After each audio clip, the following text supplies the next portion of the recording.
শাস্তি দিও উজাৰ কোটাৰ বলৎকাৰী শাস্তি দিও উজাৰ কোটাৰ বলৎকাৰী শাস্তি দিও হইছো বৰ্তমান পঞ্চায়তৰ লালনডুবি স্থানখনত আমি বৰ্তমান যেটো অসমৰ বা পুৰা ভাৰতবৰ্ষৰ যেটো বেংগলৰ ঘটনা ঘটিছে এই বিষয়ত আমি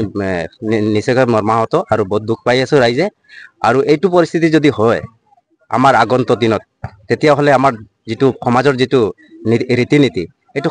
সমস্যা আহিব আৰু যেটো আমাৰ দুষ্কৃতিকাৰীসকলে যেটো আমাৰ বেংগলত যে মানে হত্যা কৰিলে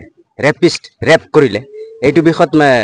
বেংগল চৰকাৰে মানে অতি পলমে দুষ্কৃতিকাৰীক ফাঁসি দিব লাগে আৰু অসমত যেটো ঘটনা ধিঙত হৈছে বা হোজাইত যেটো ঘটনা হৈ গল এই বিষয়ত আমাৰ মাননীয় ডক্টৰ হেমন্ত বিশ্ব শৰ্মা ডাঙৰীয়াই আমাৰ অসমৰ মুখ্যমন্ত্ৰী এখেতে নজৰ দিব লাগে আৰু এখেত দুষ্কৃতিকাৰীসকলক অতি সত্তৰ এৰেষ্ট কৰি কিনি সিহঁতক মানে ফাঁসিৰ ফান্দাত লটকাব লাগে হেতু আমি দাবী জনাইছো আৰু ইমিডিয়েট আমাৰ বিভিন্ন ক্ষেত্ৰত আমি দেখা পাই আছো ঘটনাবিলাক ঘটি আছে কিছুমান দুষ্কৃতিকাৰী অসমত সোমাই আহিছে যাৰ ফলত এইবিলাক ঘটনা কৰি সমাজত এটা বিভ্ৰান্তৰ সৃষ্টি কৰিছে এই গোটেইটো ষ্টপ কৰিবলৈ আমাৰ প্ৰশাসনক ডিসি বিভিন্ন ডিস্ট্ৰিক্টৰ ডিসি ছাৰ সকলক মানে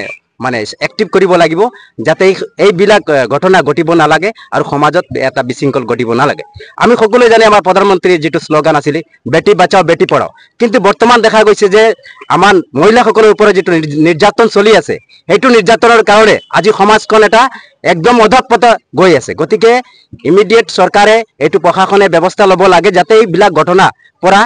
সমাজখনক এটা সুস্থ সমাজ বনাই কিনি ৰাখিব লাগে এই বিষয়ত আমি দাবী জনাইছো আমি এইখিনি স্থলত আজি এটা মিছিল আৰু এটা প্ৰতিবাদ খুচি ৰাখিছো আপোনালোকে আমাক সমবেত হৈছে তাৰ কাৰণে আমি ধন্যবাদ জ্ঞাপন কৰিছো আৰু সকলোকে আজি যুৱক ভাই বন্ধু সকলো যিখিনি আমাৰ অসমৰ মানুহসকলক বিভিন্ন প্ৰান্তৰ অসমৰ আমি সকলোকে অনুৰোধ কৰিছো যাতে অসমৰ পৰিস্থিতি আৰু সভ্যতা আমি মেইনটেইন কৰি ৰাখিব লাগিব সুস্থিৰ ৰাখিব লাগিব পেশেন্ট ৰাখিব লাগিব এটো সকলোকে অনুৰোধ ৰাখিছো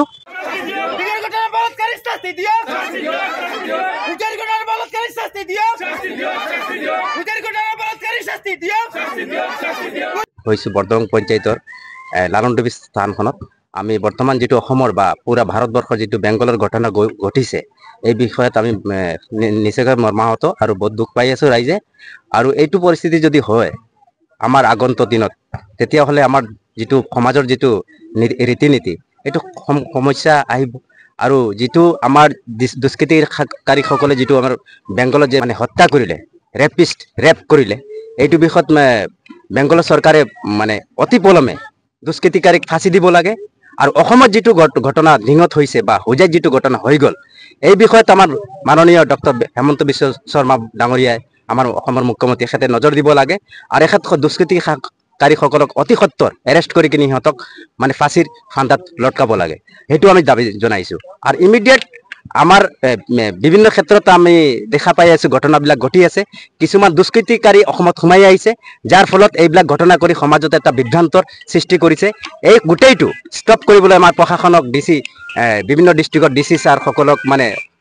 এক্টিভ কৰিব লাগিব যাতে এইবিলাক ঘটনা ঘটিব নালাগে আৰু সমাজত এটা বিশৃংখল ঘটিব নালাগে আমি সকলোৱে জানে আমাৰ প্ৰধানমন্ত্ৰীৰ যেটো স্লোগান আছিল বেটি বাঁচাও বেটি পঢ়াও কিন্তু বৰ্তমান দেখা গৈছে যে আমাৰ মহিলাসকলৰ ওপৰত যেটো নিৰ্যাতন চলি আছে হেতু নিৰ্যাতনৰ কাৰণে আজি সমাজখন এটা একদম অধপতন গৈ আছে গতিকে ইমিডিয়েট চৰকাৰে এটো প্ৰশাসনে ব্যৱস্থা ল'ব লাগে যাতে এইবিলাক ঘটনা পৰা সমাজখনক এটা সুস্থ সমাজ বনাই কিনি ৰাখিব লাগে এই বিষয়ত আমি দাবী জনাইছো আমি এইখিনি স্থলত আজি এটা মিছিল আৰু এটা প্ৰতিবাদ খুচি ৰাখিছো আপোনালোকে আমাক সমবেত হৈছে তাৰ কাৰণে আমি ধন্যবাদ জ্ঞাপন কৰিছো আৰু সকলোকে আজি যুৱক ভাই বন্ধু সকলো যিখিনি আমাৰ অসমৰ মানুহসকলক বিভিন্ন প্ৰান্তৰ অসমৰ আমি সকলোকে অনুৰোধ কৰিছো যাতে অসমৰ পৰিস্থিতি আৰু সভ্যতা আমি মেইনটেইন কৰি ৰাখিব লাগিব সুস্থিৰ ৰাখিব লাগিব পেশেন্ট ৰাখিব লাগিব এটো সকলোকে অনুৰোধ ৰাখিছো যিকোনো খবৰৰ বাবে যোগাযোগ কৰক 7099017330 অথবা 7099017390 নম্বৰত